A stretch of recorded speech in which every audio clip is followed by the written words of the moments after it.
Dear students, அனைவருக்கும் வணக்கம். Now we are going to study about the cell cycle. செல் சுழற்சியை பற்றி நாம் இப்பொழுது பயில இருக்கின்றோம். செல் சுழற்சி போகிறதுக்கு முன்னாடி செல்லை பற்றி நமக்கு தெரிய வேண்டும். Cell is the structural and functional unit of all living organisms. அனைத்து உயிரினங்களின் அடிப்படை மற்றும் செயல் அலகினை நாம் செல் என்று அழைப்போம். The term cell coined by Robert Hooke. Robert Hooke என்று அழைக்கப்படுகின்ற அறிவியல் அறிஞர் தான் செல் என்ற சொல்லை முதலில் பயன்படுத்தினார். Individual live cells first seen by Anton von Leeuwenhoek. Anton வான் லுவான்ஹூக் என்று அழைக்கப்படுகின்ற ஒருவர் தான் உயிருள்ள செல்களை, பாக்டீரிய செல்களை முதலில் பார்த்தார் நுண்ணோக்கியின் துணை கொண்டு. The term bacterium coined by Ehrenberg. Bacteria என்ற சொல்லை புனைந்தவர் ஏரன்பர்க் என்பது நமக்கு தெரியும்.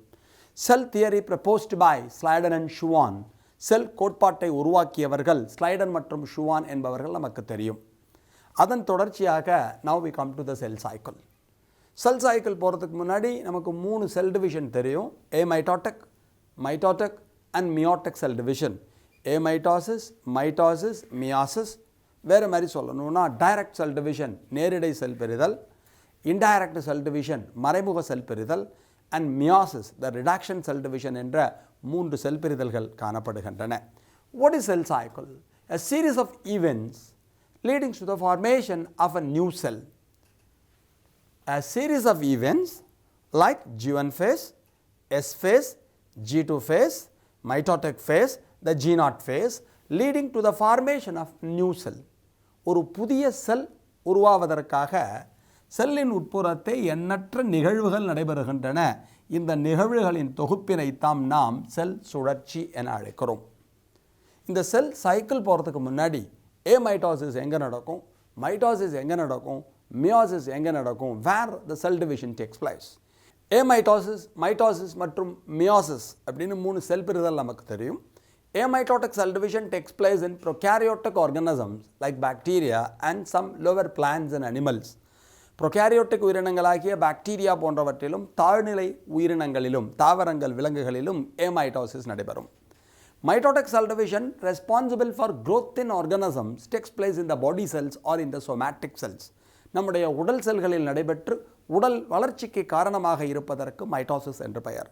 The meiotic cell division or the reduction cell division takes place in the gametic cells, the reproductive cells like testis, ovary, androecium and gynoecium. Meiosis அல்லது குன்றல் பகுப்பானது நம்முடைய இனப்பெருக்க மண்டலங்களில் நடைபெறும் இன செல்கள் உருவாக்கத்திற்கு உதவும் விந்தகம், அண்டகம், மகரந்தத்தால் மற்றும் சூலகத்தில் நடைபெறும். நம்ம இப்போ பார்க்க இருப்பது இந்த செல் சைக்கிள்னா என்ன. The interphase and the mitotic phase collectively known as the cell cycle. ஒரு செல் ரெண்டாக மாறணும்னா சில நிகழ்வுகள் நடைபெறுகின்றன. அந்த நிகழ்வுகளின் தொகுப்பிற்குத்தான் செல் சைக்கிள் என்று பெயர். அப்போ சீரீஸ் ஆஃப் சேஞ்சஸ் நடக்கிறது, சீரீஸ் ஆஃப் ஈவெண்ட்ஸ் நடக்கிறது. அந்த ஈவெண்ட்ஸை தொடர்ச்சியாக நாம் கூறுகின்ற சமயத்தில் தான் செல் சுழற்சி என்று கூறுகிறோம். இது பொதுவாக 2 படிகளில் நடைபெறும். இங்கேருந்து ஆரம்பித்து இதுவரையும் இருப்பதற்கு இன்டர்ஃபேஸ்னு பேர். The remaining is set to be the mitotic phase. இடைநிலை மற்றும் மைட்டோட்டிக் நிலையினை ஒரு சேர செல் சுழற்சி என அழைக்கிறோம். The interphase and the mitotic phase collectively known as the cell cycle. முன்னாடிலாம் படிச்சிருப்போம் the resting phase of a cell or the phase between 2 successive mitotic cell division is said to be interphase. ஒரு செல்லின் ஓய்வு நிலை அல்லது அடுத்தடுத்த 2 mitotic செல் பெறுதலுக்கு இடைப்பட்ட நிலையினைத்தாம் இடைநிலை என்று அழைப்பர். இடைநிலைனா ரெஸ்ட்டில் இருக்குன்னு அர்த்தம் கிடையாது. ஒரு செல்லானது 2ஆக மாற வேண்டும் என்றால் everything doubled during the interface. ஒரு செல்லு 2ஆக மாறுவதற்கு அனைத்து பொருட்களும் ரெட்டிப்படைய வேண்டும். அந்த ரெட்டிப்படையக்கூடிய நிலைக்குத்தான் இடைநிலை என்று பெயர். நாம் முன்னால் படிக்கின்ற சமயத்தில் இதற்கு முக்கியத்துவம் குறைவாக இருக்கும். ஆனால் செல் டிவிஷன் எடுத்துக்கொண்டோன்னா 24 மணி நேரத்தில் in eukaryotic cell the doubling takes place in 24 hours. Eukaryotic உயிரினங்களில் இரட்டிப்படிதல் என்பது 24 மணி நேரங்களில் நடைபெறும். அந்த 24 மணி நேரத்தில் 23 hours interphase takes place, only 1 hour the mitotic cell or the mitotic phase takes place. 24 மணி நேரத்தில் 23 மணி நேரம் இடைநிலை தான் நடைபெறும். எஞ்சியுள்ள 1 மணி நேரம் மட்டும்தான் மைட்டோசிஸ் நடைபெறும். That means 95% of the cell cycle composed of the interphase, just 5% composed of the mitotic phase. அப்போ இது எவ்வளோ முக்கியம் அதை பற்றி இப்போ நியூ சிலபஸில் 11th ஸ்டாண்டர்ட் சிலபஸில் நிறையா இன்ஃபர்மேஷன்ஸ் கொடுத்துருக்கா. ஸோ அதை பற்றி கிளியராக நீங்கள் தெரிஞ்சுக்கணும். அப்போ செல் சைக்கிளில் interface plays a vital role. இடைநிலை என்பது மிக முக்கிய பங்கினை வகிக்கிறது என்பதை நமக்கு தெரிய வேண்டும். இதை 3 சப்டிவிஷனாக பிரிச்சிருக்கா. G1 phase, the pre-DNA synthetic phase, DNA உற்பத்திக்கு முன் உள்ள நிலை. S phase, the synthetic phase, DNA உற்பத்தி நிலை. G2 phase, the post-DNA synthetic phase, DNA doubling அல்லது உற்பத்திக்கு பின் உள்ள நிலை. Mitotic phase, mitotic நிலை with prophase, metaphase, anaphase and telophase. இந்த மைட்டோசிஸில் 4 துணைப்பிரிவுகள் காணப்படுகிறது என்பது நமக்கு தெரியும். 1 prophase, புரோநிலை. 2 metaphase, the மெட்டா நிலை. 3rd is the anaphase, அனா நிலை. 4th is the telophase, TELO நிலை.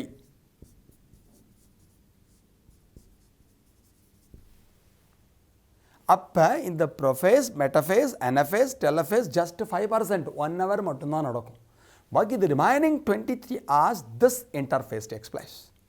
அப்போ G1 phase அப்படின்னா pre DNA synthetic phase, DNA உற்பத்திக்கு முன் உள்ள நிலை. ஒரு டிஎன்ஏ 2 டிஎன்ஏவாக மாற வேண்டும் என்றால் it need some substrate and enzymes. Replication நமக்கு தெரியும். Doubling of DNA is that to be replication. DNA ஒன்று தன்னை போன்ற மற்றொரு காப்பியை உருவாக்குவதற்கு டிஎன்ஏ ரெட்டிப்படைதல் என்று பெயர், டபுளிங்.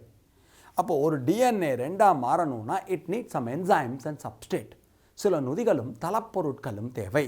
என்சைம்ஸ் நமக்கு தெரியும். Helicase, topoisomerases, DNA polymerases, DNA ligases, the substrate RNA primer, RNA மூலக்கூறு, DATP, DGTP, DTTP, DCTP, deoxyribose, adenine triphosphate, guanine triphosphate, thiamine triphosphate, cytosine triphosphate என்று அழைக்கப்படுகின்ற பொருட்கள் தேவை. அப்போ ஒரு DNA 2 DNAவா மாறணும்னா நொதிகளும் தளப்பொருட்களும் தேவை. அது உருவாகக்கூடிய ஒரு நிலைக்கு G1 நிலை என்று பெயர். இதை தவிர இந்த ஸ்டேஜில் கார்போஹைட்ரேட்டுகள், புரதங்கள் போன்றவை உருவாகும். Carbohydrates, proteins, lipids, doubling of mitochondria ரெட்டிப்படைதல், டபுளிங் ஆஃப் எண்டோபிளாஸ்மிக் ரெட்டிகுலம், எண்டோபிளாச வலையமைவு ரெட்டிப்படைதல் போன்றவை எல்லாம் இது நடைபெறும். அப்போ எஸ் ஃபேஸுக்கு போகணுன்னா G1 ஃபேஸில் இதெல்லாம் நடந்திருக்க வேண்டும். நடந்திருந்ததுன்னா G1லேருந்து எஸ்ஸுக்கு போக முடியும். சில நேரங்களில் இது சரியாக நடைபெறாது.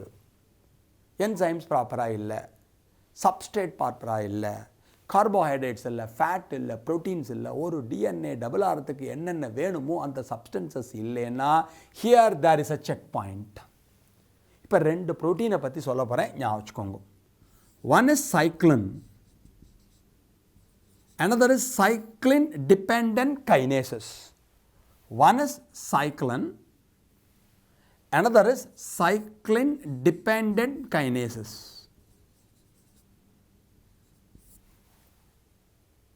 இப்போ 2 வார்த்தை சொல்ல போகிறேன். இங்கே வரப்போகிறது எஸ் ஃபேஸுங்கிறதுனால S cyclin, X cyclin dependent kinases.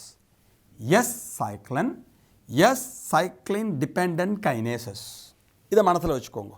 இது G2, G2க்கு அப்புறம் எம் ஃபேஸுக்கு வரும். இந்த இடத்துல ஒரு செக் பாயிண்ட் இருக்கும். செக் பாயிண்ட்னா தமிழில் தடைப்புள்ளின்னு சொல்லுவா. இது ஒழுங்காக நடைபெற்றால் தான் அடுத்த ஸ்டேஜுக்கே போக முடியும். அப்போ இது ஒழுங்காக நடந்தால் தான் அடுத்த ஸ்டேஜுக்கு போக முடியும். அப்போ இந்த இடத்துல 2 பேர், எம் சைக்ளின், எம் சைக்ளின் டிபெண்டன்ட் கைனேசஸ். இந்த வார்த்தையை மட்டும் ஞாபகம் வச்சுக்கோங்க. இது பழைய சிலபஸ்லாம் கிடையாது, இப்போ புது சிலபஸில் கொடுத்துருக்கோம். ஒரு ப்ராசஸ் ப்ராப்பராக நடந்தால்தான் it goes to the second step.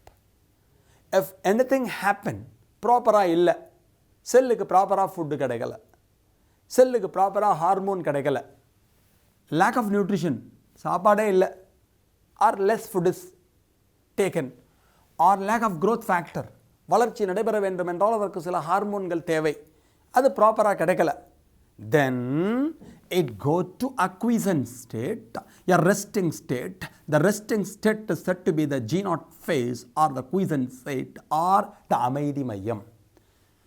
G1 ஃபேஸில் என்னென்ன நடக்கணுமோ அது ஒழுங்காக நடந்ததுன்னா it goes to the S face.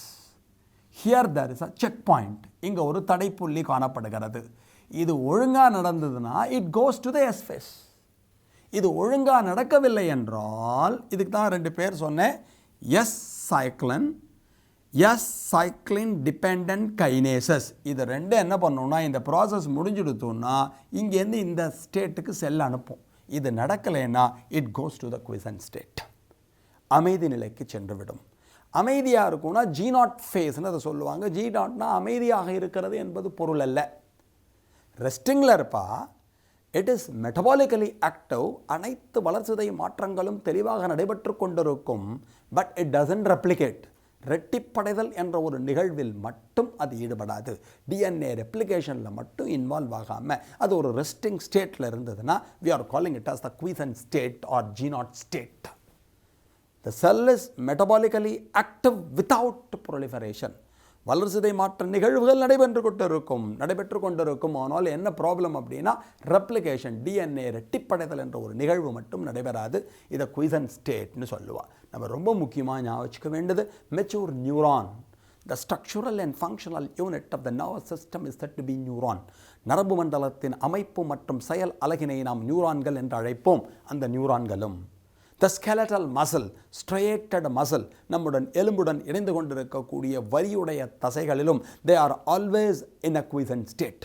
மெச்சூரான பிறகு, முதிர்ச்சி அடைந்த பிறகு இந்த நியூரான் செல்களும் முதிர்ச்சி அடைந்த நியூரான்களும் எலும்புடன் இணைந்திருக்கக்கூடிய தசைகளும் இந்த குயிசன்ட் ஸ்டேட்டில் இருக்கும். இதெல்லாம் ஒழுங்காக இருக்குது. G1ல எவ்ரிதிங் ப்ராப்பர், மிக சிறப்பாக நடைபெற்று விட்டது. It goes to the S phase. S phase means the synthetic phase அப்படின்னு பேர். டிஎன்ஏ ரெட்டிப்படையும் நிலை என்று பெயர். With the help of enzymes and substrate the DNA undergo replication. நொதிகளின் துணை கொண்டும் தளப்பொருட்களின் துணை கொண்டும் ஒரு டிஎன்ஏவானது தன்னை போன்ற மற்றொரு அமைப்பினை உருவாக்கும். இந்த ரெப்ளிகேஷனை தான் எஸ் ஃபேஸ்ன்னு சொல்லுவோம். Then we go to the G2 phase. அப்போ மறந்துடாதீங்க, G1 ஃபேஸுங்கிறது 11 hours, எஸ் ஃபேஸுங்கிறது 8 hours, G2 ஃபேஸுங்கிறது 4 hours, மைட்டாட்டிக் ஃபேஸுங்கிறது ஒரே 1 மணி நேரம் தான். அப்போ இது எல்லாம் ஒழுங்காக நடந்ததுன்னா ரெப்ளிகேஷன் முடிஞ்ச பிறகு it goes to the G2 phase. G2 ஃபேஸில் என்ன ஆகும் அப்படின்னா செல் ஆர்கனல்ஸ் டபுள் ஆகும். செல் நுண்ணுறுப்புகள் ரெட்டிப்படையும். அப்போ அதெல்லாம் ரெட்டிப்படைஞ்சதுக்கு அப்புறமா டியூபுலின் அப்படின்னு ஒரு ப்ரோட்டீன் ஃபார்ம் ஆகும். This tubulin protein responsible for microtubule formation. The microtubules are converted into spindle fibers. செல் பிரிதல் நடைபெறுகின்ற சமயத்தில் குரோமோசோம்கள் எதிரது துருவங்களை அடைய வேண்டும் என்றால் அதற்கு ஸ்பிண்டில் நாளிழைகள் தேவை. At the time of cell division, at the time of anaphase, the chromosomes are moved to the opposite poles. அப்போ இந்த moment of chromosomes controlled by the spindle fibers. அந்த ஸ்பிண்டில் நாளிழைகள் என்பது உருவாகும். இது ஒழுங்காக நடந்தால்தான் it goes to the mitotic phase. இந்த G2 ஃபேஸில் ஏதான பிரச்சனை வந்துடுச்சு. பிரச்சனை வராமல் இருக்கணும்னா இங்கே 2 புரோட்டீன் இருக்கா. Here it is M cyclin and M cyclin dependent kinases போன்றவை தடைப்பொருட்களாக செயல்படுகின்றன. எம் சைக்ளின்னு ஒருவர் இருப்பார்கள், எம் சைக்ளின் டிபெண்டன்ட் கைனேசஸ்னு ஒன்று இருக்கும். இது எல்லாம் ஒழுங்காக நடந்தால் செல்லை தூக்கி மைட்டாட்டிக் ஃபேஸ்க்கு நடக்கும். If anything happen incorrect or சரிவர ஏதாவது இங்கு நடைபெறவில்லை என்றால் திருப்பி it goes to the G0 phase, the quiescent phase, ஓய்வு நிலைக்கு சென்றுவிடும். ஸோ இதெல்லாம் புதிதாக நமக்கு கொடுக்கப்பட்டுள்ளது. செக் பாயிண்ட், தடைப்புள்ளிகள் என்பவை பழைய புத்தகத்தில் கிடையாது. புதிய புத்தகத்திலே இதை பற்றிய விளக்கங்கள் கொடுக்கப்பட்டுள்ளன. ஸோ இந்த புரோட்டீன் பேரை நம்ம மறந்துடக்கூடாது. சைக்ளின் டிபெண்டன்ட் கைனேசஸ் போன்றவை இங்கு சிறப்பாக கொடுக்கப்பட்டுள்ளன. இதெல்லாம் இடைநிலையில் விளக்கப்பட்டுள்ளது. இந்த இடைநிலை ஒழுங்காக நடைபெற்றால்தான் the cell goes to the mitotic phase, prophase, metaphase, anaphase and telophase. இதற்கு பிறகுதான் ப்ரோநிலை, மெட்டாநிலை, அனாநிலை, டீலோநிலை போன்ற நிலைகளை அந்த செல்லானது செல்லும். இந்த செல் சுழற்சியை பற்றி முதலில் விளக்கிய அறிவியல் அறிஞர்கள் பிரிவாஸ்ட் மற்றும் டுமான்ஸ் இந்த இயர் 1824. இப்பொழுது அல்ல, 1824ஆம் ஆண்டே அந்த செல் சுழற்சியை பற்றிய விளக்கங்கள் கொடுக்கப்பட்டுள்ளது. ஓகேயா? இதை கிளியராக இருந்தோம்னா, இதை பற்றின ஒரு வெரி குட் ஐடியாஸ் நமக்கு இருந்ததுன்னா, next we go to the mitotic, meiotic and amitotic cell division. Thank you.